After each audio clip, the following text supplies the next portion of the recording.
there's a bunch of donkeys out here in the street. That is why Charlamagne is here. If we live a life where we bite our tongue based off who we may offend, we never would say it. You don't give a damn, don't throw it up. Hey! Give it to him. Give it to him. On the Breakfast Club. In the words of Charlamagne the God, he's a donkey. That's Oh man, Charlamagne, you giving donkey of the day to who now? Well, Busta Rhymes, Donkey of the Day for Thursday, March 27th goes to Lucas Limbeck. Okay, Lucas is a 19-year-old kid who was arrested on a charge of bomb hijack threat. Now, I've had some nut-ass charges in my day, but I've never been accused of anything like this simply because, as crazy as it sounds, I knew better. See, we may have played with guns, dabbled in drugs, but I, never wanted to be Osama bin Laden, okay? Timothy McVeigh was not an inspiration. The only blowing up we wanted to do as kids was the kind of blowing up Martin Lawrence was talking about. But this generation is different. See, Lucas decided to go into an Urban Outfitters in Boston, and he handed a random shopper a note, okay? A note with a piece of Starburst candy. Apparently, it was National Starburst Day, or maybe he made that up, but prosecutors said he handed over a note, and the note said, he said, "It's National Starburst Day. I want you to have this." Then he walked away. But when the shopper read the note said, "I have a bomb. Don't say a effing word." I repeat, the note said, "I have a bomb.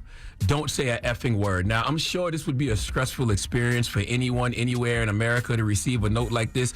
But keep in mind, I said it was Boston. Okay, remember the bombing at the Boston Marathon in 2013 when those two terrorists detonated some explosives and killed 3 people and injured more than 500? I am sure the trauma of that day still lingers in residents of Boston. So for a person to receive a note like that in Boston, hit different. Now, this is the part that pisses me off and the reason this young man is getting donkey of the day. See, investigators came. They reviewed the security footage, and they saw someone matching the man's description. Then the shopper, while talking to cops, saw the person who handed him the note. 19-year-old Lucas didn't even try to get away. He didn't even try to flee the scene. So when officers approached him and asked him if he'd been in the Urban Outfitters, he replied, "I don't believe so." But then when the cops started reading him his rights and he realized, oh, it's getting real, then he admitted to passing the note. And he said, and I quote, "I thought the shopper would know it was a prank." Sir, why in the hell would the shopper be in on your little reindeer games? See, this is the problem. When you social media minded, when you doing things for the love of TikTok, you think everybody knows about this prank because it's going viral on social media. No, we grown as hell. So if you walk up to me with a note and a Starburst saying you got a bomb, I'm going to take you at your word, Starburst bin Laden. Okay, Osama bin snacking on candy. How am I supposed to know you playing? You think I'm not supposed to take jihad serious just because you present it with a Jolly Rancher? Not saying he was committing jihad, but you get my drift. If you a blow pop bomber, you still a bomber. You should take all acts of terror serious, even if they come with a Twizzler. Now, the DA on the case, Kevin Hayden, released a statement that I totally understand. It makes complete sense to me. And that statement is, it's difficult to fathom how in this day and age anyone would consider it a prank to hand a note to a perfect stranger in the middle of a major city indicating they were holding a bomb. As this case indicates, such a reckless action causes fear and comes with consequences, end quote. And that is the part of the equation people don't ever factor in, okay? Especially kids. They factor in all the viralness of a situation. That's their main motivation. But they never factor in, is what I'm doing legal? Could what I'm doing get me arrested? Kids, you always have to factor in the cost of the crime you're committing. You always have to factor in the cost of whatever it is you're doing.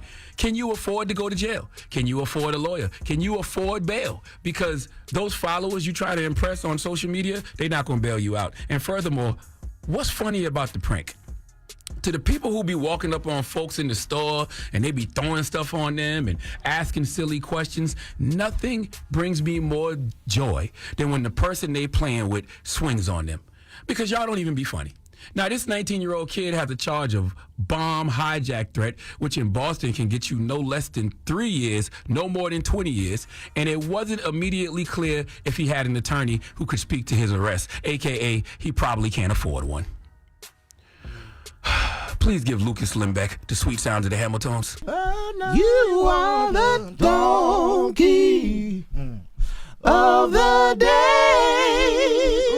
You are the donkey of the day. right. You got to think these things all the way through, man. Mm-hmm. Like, you know, I hate those videos when I see people running up on folks in the store and just bothering the random shoppers, throwing stuff in the air and clapping and yelling and screaming. I cannot stand that. Yeah, it's one where this kid, I just seen this. He put a bucket. This old man was shopping. He looked like Steve Harvey too, and he put a bucket over his head, and he turned. You see what I'm I've seen that saying? one. I've seen that one. Yep. You seen it? Yeah. And that guy just looked like, yo, what is going on? You know what I mean? They gonna do that to the wrong somebody. It's crazy because people lose their life over things like that. That's what I'm saying. That old man pull out a little 22 and get the blasting. Is he wrong? Right. No, he's not. No. He's not wrong because it's like everything ain't funny. And these older people are not on social media looking at the latest trends and stuff like that. It's serious. It's not funny all the time. Leave people alone. Yeah. All right. Well, thank you for that donkey today, Charlamagne.